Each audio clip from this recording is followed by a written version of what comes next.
这篇论文的构想是本人几年前在国外担任访问教授的时候，与接待我的教授学习与讨论数个月之后形成。针对原始的设计缺失，引入温度控制、多轴自动、更多的感测器，最重要的引入更详细的固体力学黏弹与超弹模型，以求得更精确的橡胶轴承的行为响应。希望对于后续的精密定位相关的研究，提供一个更有效率的实验平台，以求取机械元件的动态特性。那这篇硕士论文的题目虽然很基本，但包含材料、力学、设计、实验、机电以及模拟技术等等，对于研究生是一个全方位的扎实训练。相信此论文对于林佩君同学日后的生涯发展有相当大的帮助。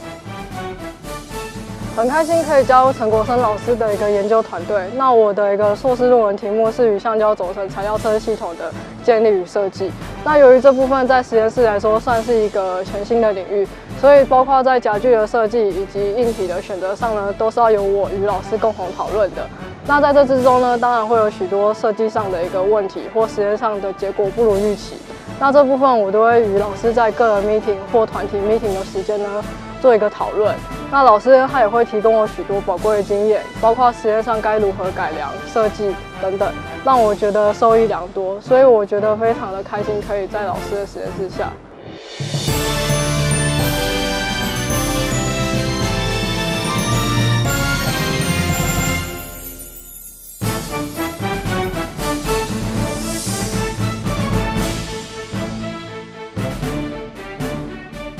要提升这个我国大型工具机和模床的重复精度以及精度寿命的话呢，最好的办法就是使用液晶压轴承。这位得奖的同学陈宗庆呢，他就是以液晶压轴承作为他的研究方向。在这个研究过程中呢，他碰到了很多的问题。第一个呢，就是我国的制造精度呢没有办法像日本和德国这么好，所以呢，我们在设计上面做了很多的修改。这样子的话呢，才能够让制造商呢很顺利的把它做出来。做完了以后呢，经过一个测试，发现我们的这个精度呢可以达到0.045 micron 的这样子一个回转精度。那另外呢，我们在这个轴承上面呢加了一些智能化的功能，譬如说压力计、流量计及温度计，所以我们可以利用远端侦测呢来测试轴承的好坏。那我想这是这位同学达到了一个他的研究的成果。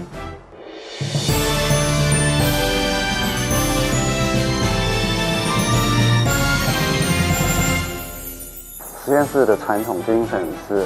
来做一些创新的、对社会工业界有用的技术。这个技术在最后的检验本身来讲的话，如果发现了它的缺陷，那这时候来讲的话，都会提高它的成本的开销。那所以针对这个问题，我们实验室就开始了这个技术的开发。编辑做的东西就是利用光学通调扫描仪，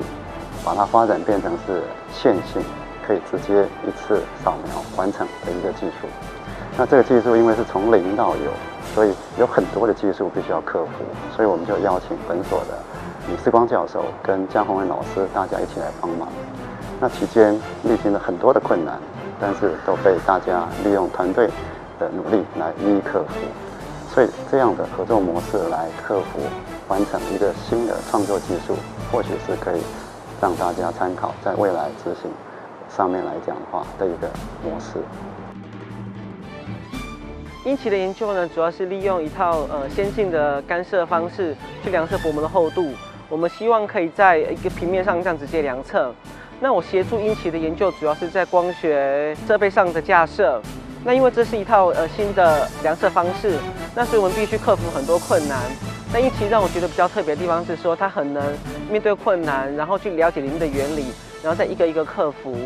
那经由他的努力，那最后我们就让这套线上量测薄膜的装置，然后可以实现。就这套方式，或许可以在以后对一些工业上的生产会有一些实际上的帮助。确定要做这个题目的时候，其实心里面非常的害怕，很怕自己会做不出来。很感谢老师那个时候啊，大力的鼓励我。老师说这个题目啊，在产业界上是确实被需要的，而且目前也还没有人能够解决这个问题，需要我可以就是继续努力向前。然后一路上很高兴江宏老师跟李世光老师的大力相救，然后让我在实验遇到很多瓶颈的时候都可以很顺利的度过。然后很高兴最后真的能完成了我的实验题目，就是3维同步断层扫描的即时检测。那未来也希望可以跟公司合作，然后让这个研究技术可以实体化，真正运用在产业界，